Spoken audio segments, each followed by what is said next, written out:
As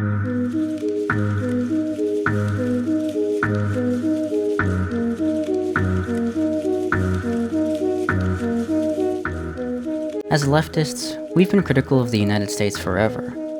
Since leftist movements have existed, they've been critical of the US even before it had its empire following World War II, and very justifiably so. Subsequently, then, we've wanted and looked forward to its fall. But I've got to be honest, y'all, it's happening. The US is falling pretty rapidly right now, but it's looking bittersweet. As real leftists, and you know what I mean, like libertarian socialists, anarchists, democratic socialists, basically the movements and ideologies that actually live up to leftist principles, not just the campist, right-wing, red fash nonsense that drapes itself in a red flag. But we've wanted that shift in the global power structure and America's death grip on the world to be turned on its head, with the idea and hope that it would be replaced by a better one, a more fair dynamic, one that actually progresses towards developing the underdeveloped parts of the world to give them immense opportunity, to redistribute all the stolen wealth from the imperial core back to those it was stolen from, to raise the living standards and conditions of everyone on planet Earth for the good of us all. I think this hope was pretty prevalent in the wake of the October Revolution, before the Bolsheviks killed the revolutionary potential of that movement, when there was still hope that that could have been a genuinely leftist movement for socialism and communism. There could have been a time when whatever could have or would have risen out of that could act as the oppositional force in that new multipolarity to the imperialists. At that time, it wouldn't have necessarily been the US, it would have been more like the British and the French, but we don't live in that time. We live in the timeline where the Soviets before and the Chinese now are just replicating those forces of imperialism. Now, not to equate them, I wouldn't suggest that the Soviets were as widespread with their imperialism as, like, the British Empire, or that the Chinese are as bad as another imperialist power, I don't know, like the Japanese or the French or something. But the underlying incentives of states behaving that way are the same, and the Soviets engaged with it, and the Chinese have too. Now, the campists, the authoritarian left, and I don't even like to use those words in the same breath, because they're incompatible, they're mutually exclusive. Leftism is an inherently liberatory ideology. It's about the flattening of hierarchies and the expansion of democratic people's control, which is everything the authoritarian left is against. But I digress. The campists want a multipolar world. But the candidates for multipolarity won't fundamentally buck the trends or challenge the norms of the current hegemony.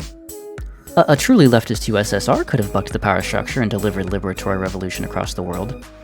But the candidates now are just fellow imperial powers. China? Russia? I mean, they've already demonstrated that they behave the way all imperial states have and do. So if they fill the new power vacuum, there won't be a real change in the direction of the world towards liberation at all. And the thing is that multipolarity can be dangerous. It leads to conflicts, revolutions, coups, and even wars. Or at least it leads to more of all of those things. If you're going to dabble with all of those, it better damn well be worth it, because they're dangerous and risky. It leads to instability, death, and a very real threat of total nuclear annihilation. Now, all of those risks may be worth it if a real force for liberation can challenge the imperialists, but if multipolarity just means liberal capitalism in NATO and the Western countries versus fascist capitalism in Russia and China, is that really worth all of those risks? And this really highlights the lie the Soviets were telling when they practiced their socialism in one country policy. Not to imply that the way the Trump admin is destroying American hegemony is socialist, and of course also not to imply that the Soviets were socialist, but the criticism of what that policy was supposed to mean is, we need a global proletarian movement unattached to any state, or nation, or nationality, or ethnic group, or anything. We need to be working together without these arbitrary lines the ruling class has drawn between us to have an actual shot at liberation. If you just tear everything down with no plan or way to replace those oppressive hierarchical power structures, then they'll just be taken back over by those same forces under a different flag or name. So if American hegemony gets torn down just to be replaced by any other imperialist country as the new hegemon, then we haven't made any progress. And fascism is a degradation of liberalism, so we may even actually be regressing and sliding back. I mean, when the British overtook the Spanish as the global hegemon, was that real progress? No. When the Americans overtook the British as the global hegemon, was that real progress?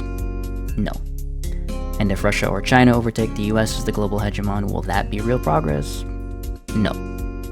The simple passing of the torch from one imperial hegemon to another over the centuries has allowed hierarchical power to oppress the world.